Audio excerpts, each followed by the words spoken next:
Une œuvre en création, celle d'Inci Eviner, artiste turc qui compose sous les yeux du public un travail collectif avec comme fil conducteur la notion d'espace public. Nous avons posé de nouvelles questions sur le sens de l'espace public.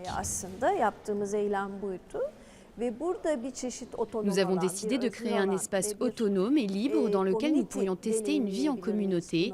Et pour la mettre à l'épreuve, nous nous sommes rassemblés pour aborder la question de la politique à l'intérieur de l'art.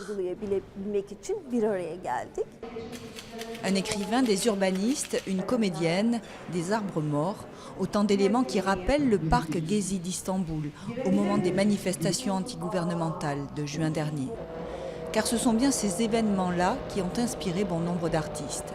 Cette année, avec un thème traitant de la liberté d'expression dans l'espace public, la Biennale rejoint le cœur de l'actualité turque et elle attire un nombre record de visiteurs, 110 000 en 10 jours.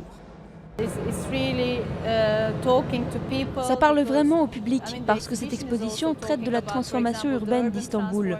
Une transformation urbaine violente qui menace par exemple ce bâtiment, l'espace principal qui abrite la Biennale. Les aménagements urbains dans les zones périphériques des villes, c'est le thème de recherche de Maxime Mourani, jeune artiste libanais.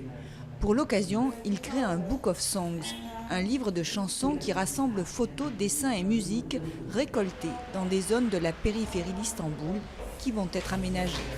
Exemple, la zone de construction du 3e aéroport de la ville, un projet décrié par les manifestants de Gezi.